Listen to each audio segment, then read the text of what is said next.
Hello everyone, hope करती हूँ आप सब स्वस्थ होंगे। तो इस वीडियो में मैं डिस्कस करूँगी रूमेटॉइड अर्थराइटिस के बारे में, जिसको देसी भाषा में बोलते हैं गठिया।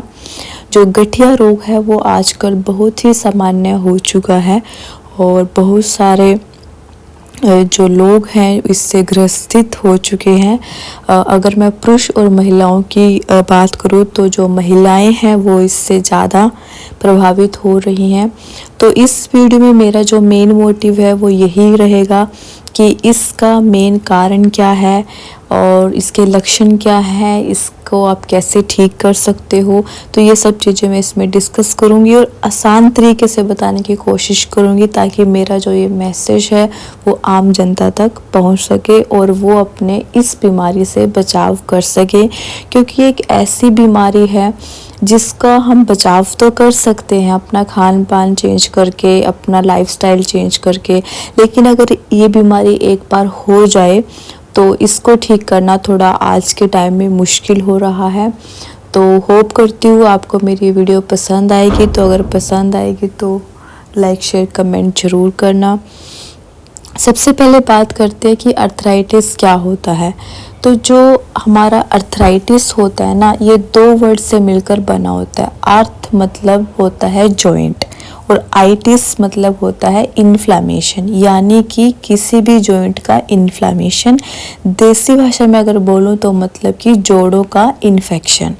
तो जो ये अर्थराइटिस होता है ना, ये बहुत सारे इसके प्रकार हैं, लेकिन जो आज के टाइम में जो बिल्कुल दो कॉमन हो चुके हैं, जो बहुत सारे मरीज देखने को मिल रहे हैं, या तो वो ऑस्टियोआर्थराइटिस है और जो बेसिकली या तो घुटने में मिलता है या स्पाइन में मिलता है।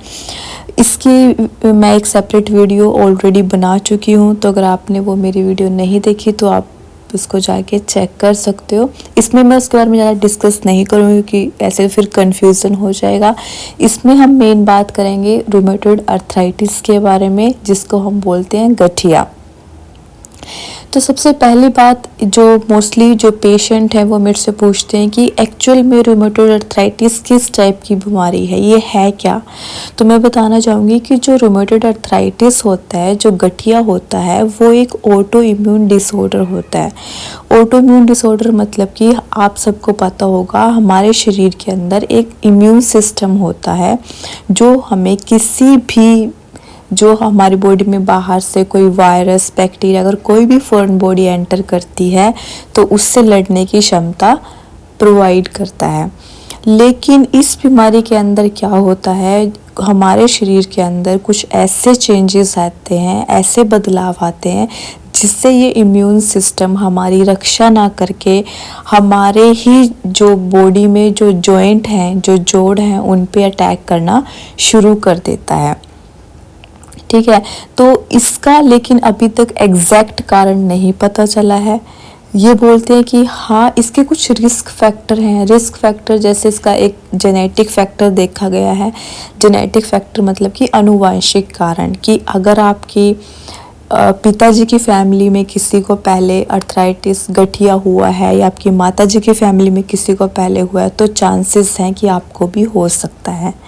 दूसरा इसका रिस्क फैक्टर देखा जाता है कि अगर आपके अंदर मोटापा है तो आप ज़्यादा रिस्क के हो कि आपको जो गठिया है वो हो सकता है। थर्ड अगर मैं बताऊं तो अगर आप स्मोकिंग करते हो या आप अल्कोहल ड्रिंक करते हो, मतलब अगर आपका खान पान सही नहीं है, आप अनहेल्दी चीज़ें कंज्यूम करते हो, तो आपके अंदर गठिया होने के चांसेस बढ़ रहे हैं। इसके अलावा अगर आपका लाइफस्टाइल थोड़ा इनएक्टिव है, आप थोड़े जैसे आपका जो काम है वो ज़्यादा देर बैठने का है, आप ज़्यादा फिजिकल वर्क नहीं करते, तब भी आप इससे ग्रस्त होने के चांसेस में हैं। तो ये सब इसके रिस्क फैक्टर हैं, एग्जैक्ट कारण इसका पता नहीं चला है। एक और जो क्वेश्चन बहुत सारे लोग मेरे से पूछते हैं कि गठिया में कौन कौन से हमारे ऐसे जॉइंट हैं बॉडी के जो प्रभावित होते हैं। तो मैं बताना चाहूँगी मोस्टली हर एक जॉइंट गठिया से प्रभावित हो सकता है, लेकिन इसका एक ऑर्डर होता है कि जो हमारे सबसे छोटे जॉइंट होंगे ना, उनके चांसेस ज़्यादा होते हैं जो बड़े जॉइंट हैं जैसे घुटने का जॉइंट, स्पाइन या हिप जॉइंट, उसके जो चांसेस हैं वो कम हो जाते हैं।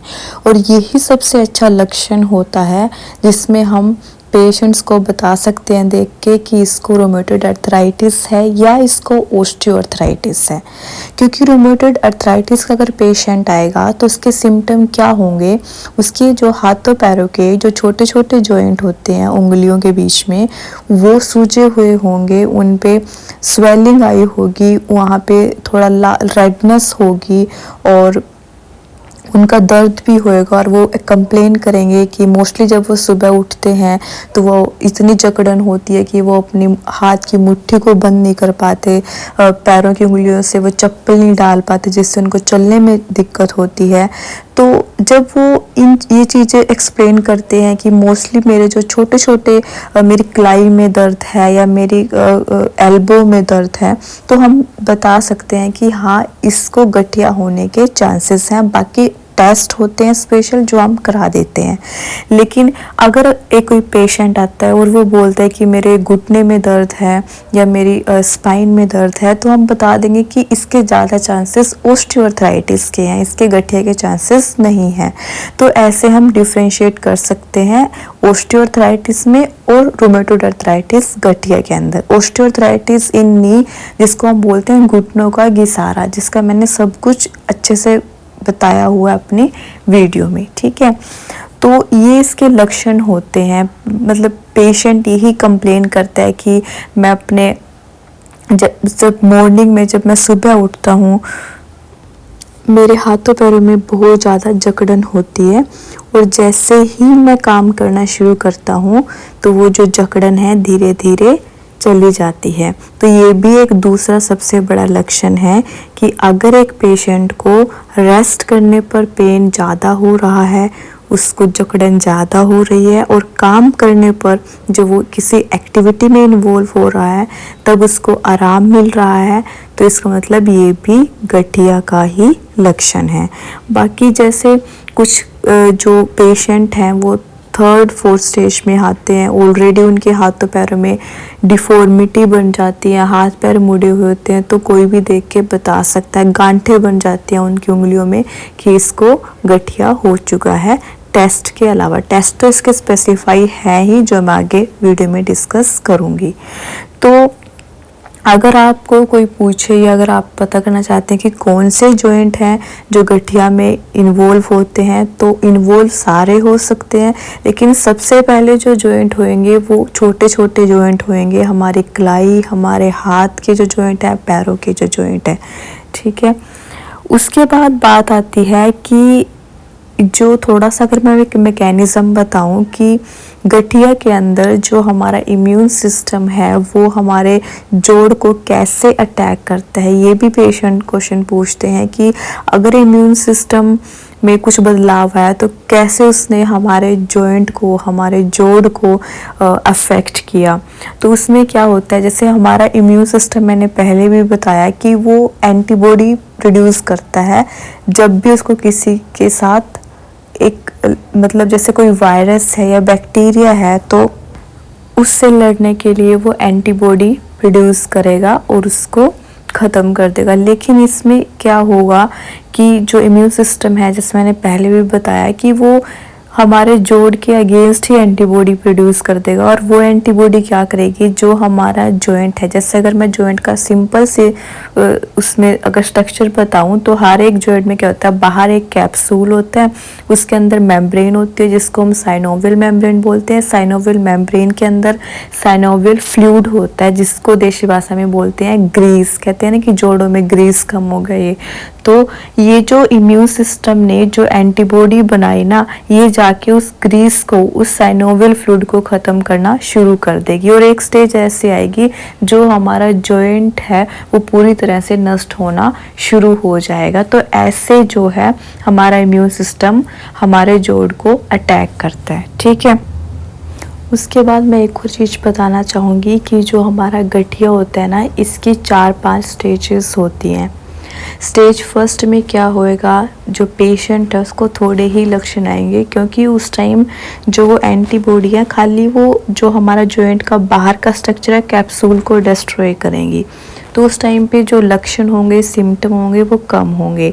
फिर स्टेज 2 आएगी, वो क्या करेगा, अब साइनोवियल मेम्ब्रेन पे अटैक कर देगा और जो जोड़ों का जो ग्रीस है, साइनोवियल फ्लूइड, उसको अटैक करना शुरू कर देगा। अब यहाँ पे आके थोड़ी से लक्षण बढ़ जाएंगे और पेशेंट को फिर अपने जो जॉइंट के मेन काम क्या होता है, मूवमेंट करना, तो पेशेंट को अपने उंगलियों को, अपने हाथों पैरों को चलाना थोड़ा मुश्किल हो जाएगा।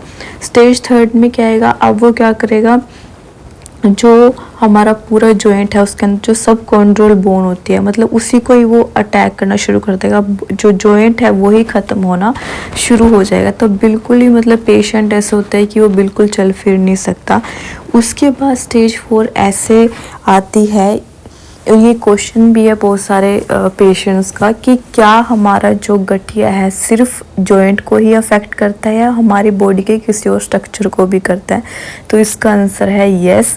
जब स्टेज 4 आती है ना, उस केस में आके क्या होता है, जो गठिया के केस में स्टेज 4 में हमारा हार्ट भी इन्वॉल्व हो जाता है, हमारी लंग्स भी इन्वॉल्व हो जाती हैं और हमारा लीवर भी इन्वॉल्व हो जाता है। तब आके पेशेंट की बहुत ज़्यादा वर्स्ट कंडीशन हो जाती है।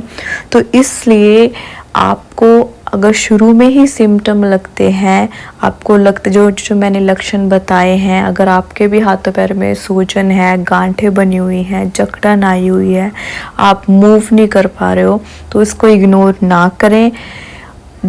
जाके जो रूमेटॉइड अर्थराइटिस के लिए जो स्पेशलिस्ट होते हैं, रूमेटोलॉजिस्ट, आप उनको विज़िट करें, वो स्पेशल टेस्ट कर देंगे, उससे कंफर्म हो जाएगा कि आपको सच में गठिया है या नहीं। अदरवाइज़ आपकी जो कंडीशन है अगर एक बार वर्स्ट हो चुकी है तो उसको कंट्रोल करना बहुत मुश्किल हो जाएगा। यहाँ पे मैं एक एग्जांपल देना चाहूँगी। हमारे पास एक पेशेंट आया था जो बहुत यंग पेशेंट था और आई थिंक उसकी जो उम्र है वो 20-22 साल होगी और उसको सिर्फ 2 महीने में ही सिम्टम आए। उसके पहले हाथों पैरों में दर्द हुआ, जकड़े, उसने नॉर्मल लिया, में उसने सोचा कि कोई बैबादी से हो सकता है, लेकिन उसके बाद उसने क्या किया, उसके 2 महीने के अंदर इतनी वर्स्ट कंडीशन आ गई कि वो जो पेशेंट था, यंग पेशेंट मेल था, वो व्हील चेयर पे आ गया, वो चलना फिरना उसका सब कुछ छूट गया। उसके बाद जब उसका ट्रीटमेंट शुरू हुआ 6 मंथ तक उसने मेडिसिन भी ली, उसकी फिजियोथेरेपी हुई प्रॉपर से, लेकिन राहत की बात ये थी कि उस पेशेंट ने भी कोऑपरेट किया और 6 मंथ के अंदर उसकी अच्छी रिकवरी हुई और बाय गॉड ग्रेस वो दोबारा चलने फिरने लग गया। तो इसलिए इसको बिल्कुल भी इग्नोर ना करें। अब बात आती है कि अगर आप में लक्षण आ रहे हैं और आप डॉक्टर के पास गए, रूमेटोलॉजिस्ट के पास गए, तो वो कौन कौन से टेस्ट करता है। तो इसमें 3-4 टेस्ट होते हैं, तो आपको भी थोड़ा सा उनके बारे में पता होना चाहिए। सबसे पहले जो टेस्ट होगा वो RA फैक्टर का होगा। तो अगर RA फैक्टर पॉजिटिव आता है तो दैट मीन्स आपको 100% रूमेटॉइड अर्थराइटिस है, गठिया है। अगर वो नेगेटिव आता है तो मतलब आपको कुछ और बीमारी हो सकती है।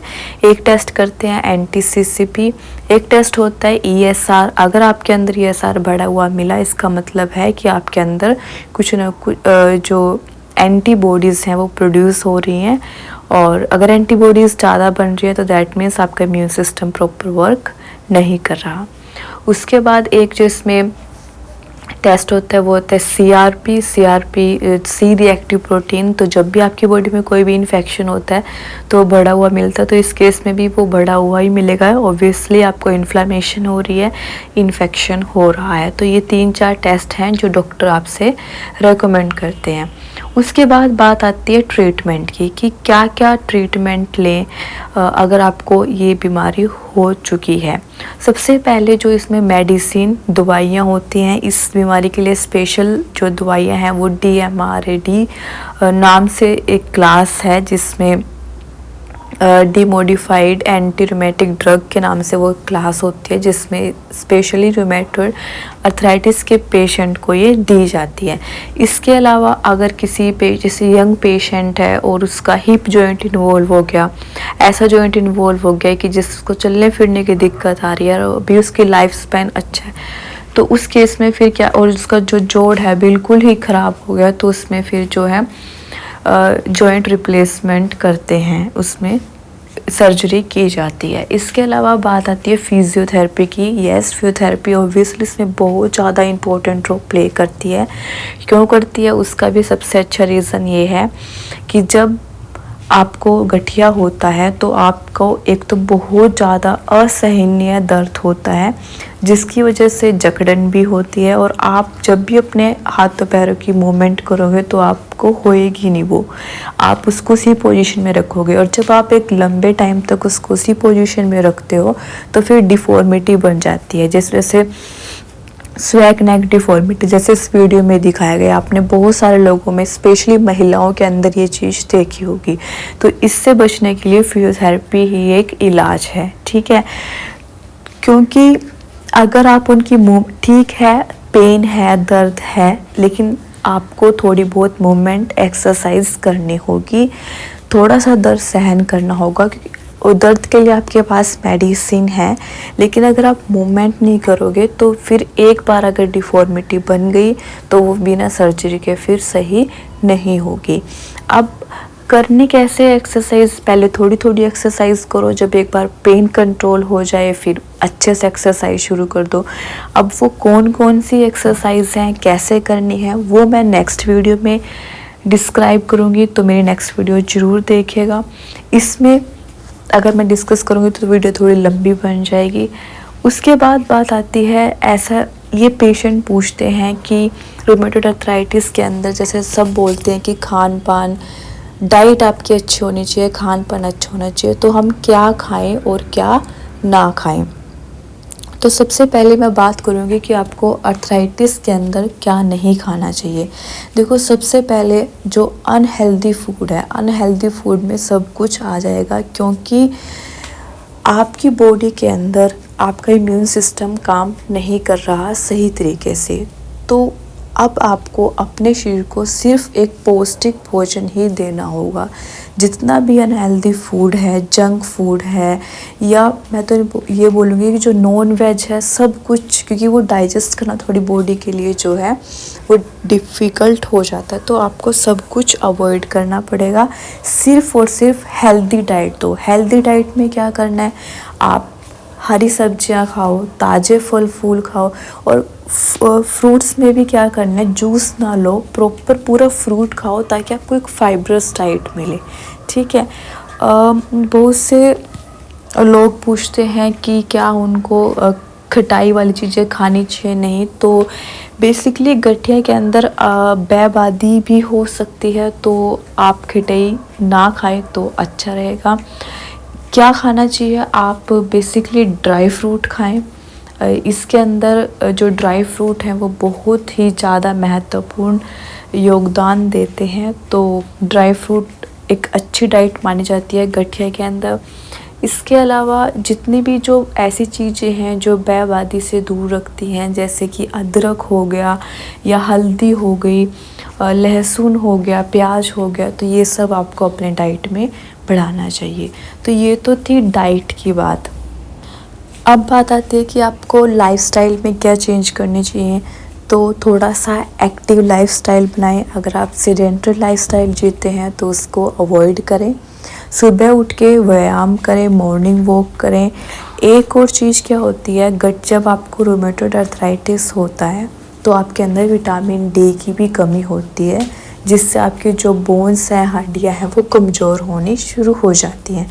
तो आपको क्या करना है, सुबह उठें, मॉर्निंग वॉक करें। जब सनराइज़ होता है तो जो सुबह मॉर्निंग की जो अच्छी जो किरणें हैं, सूरज की किरणें, वो लें, उससे आपको विटामिन डी मिलेगा जो आपके लिए अच्छा होगा।